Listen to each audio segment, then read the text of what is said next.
नमस्कार दोस्तों, आप सभी का बहुत बहुत स्वागत है। आज हम जानते हैं कि आखिर गणेश जी के क्यों दो विवाह हुए थे और आखिर इसके पीछे का रहस्य क्या था। तो चलिए शुरुआत करते हैं। पौराणिक कथा के अनुसार एक बार गणेश जी तपस्या कर रहे थे, तब वहां से तुलसी जी गुजरती है और उन्हें देखकर वो मोहित हो जाती हैं।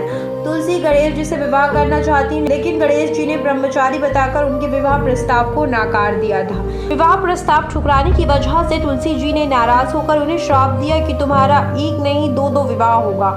इस पर श्री गणेश ने भी तुलसी जी को श्राप दिया कि तुम्हारा विवाह एक असुर से होगा, इसलिए भगवान गणेश की पूजा में तुलसी का प्रयोग नहीं किया जाता। दूसरी कथा ये है कि भगवान गणेश इसलिए ब्रह्मचारी रहते थे कि वो अपने शरीर से नाराज थे। उनका पेट निकला हुआ था, उनका मुख हाथी की तरह था, इसीलिए उनसे कोई विवाह नहीं करना चाहता था। इससे परेशान होकर उन्होंने ब्रह्मचार्य का पालन करना शुरू कर दिया।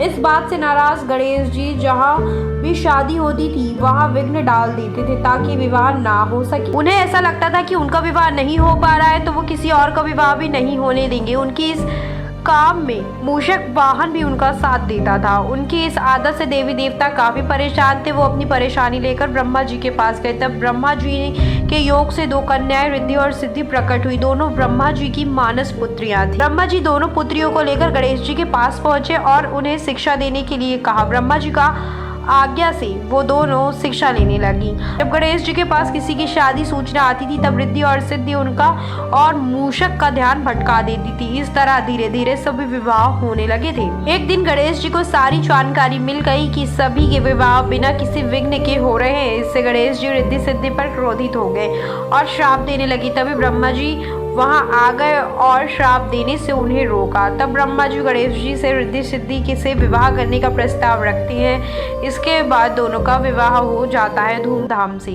इसके बाद उनके दो पुत्र होते हैं जिनका नाम शुभ और लाभ होता है। तो ये थे हमारे भगवान गणेश और रिद्धि सिद्धि से जुड़े कुछ अनोखे और अनसुने तथ्य। और भी अनोखी जानकारियाँ जानने के लिए चैनल को सब्सक्राइब करना ना भूलें। तब तक के लिए आदाब, नमस्कार, सत श्री अकाल।